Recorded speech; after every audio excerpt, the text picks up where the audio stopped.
یہ ایک آزمائش ہے اس دنیا میں کہ اللہ دیکھنا چاہتا ہے کہ میرے بندے کی نظر کس طرف جا رہی ہے۔ حضرت پیران پیر غوث اعظم شیخ عبد القادر جیلانی رحمۃ اللہ علیہ کے ملفوظات میں لکھا ہوا ہے، وہ فرماتے ہیں ہر مصیبت میں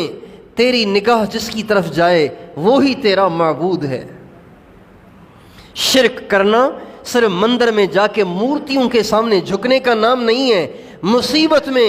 اللہ کے غیر کی طرف نظر جانا، وہ فرماتے تھے یہ بھی شرک ہے، یہ بھی شرک ہے۔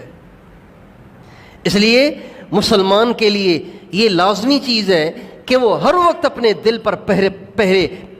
پہرا دیتا رہے کہ کہیں میرے دل میں اللہ پاک کے غیر کا یقین نہ آ جائے، اللہ پاک کے غیر کی طرف دھیان نہ چلا جائے، اللہ پاک کے غیر کی طرف نگاہ نہ چلی جائے۔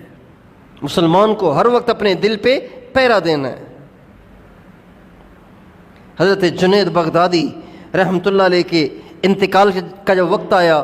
تو ان کے جو احباب تھے آس پاس کھڑے تھے، انہوں نے زور زور سے کلمہ پڑھنا شروع کر دیا۔ حکم بھی یہی ہے لقنوا موتاکم بلا الہ الا اللہ، جو لوگ مر رہے ہوں ان کو لا الہ الا اللہ کی تلقین کی جائے، لیکن تلقین کرنے کا طریقہ یہ نہیں ہے کہ ان کو کہا جائے کہ پڑھو، بلکہ ان کے سامنے زور زور سے پڑھا جائے، وہ سنیں گے تو خود بھی پڑھ لیں گے۔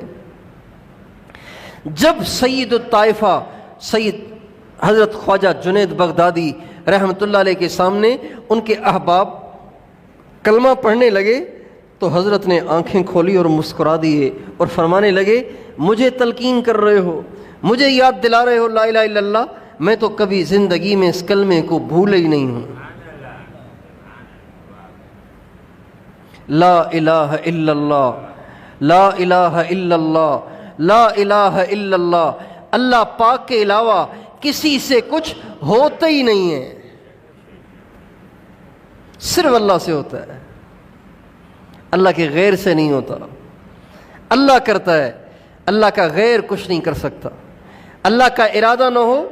تو ساری دنیا کے طاقتور مل کر ایک تیلی نہیں توڑ سکتے،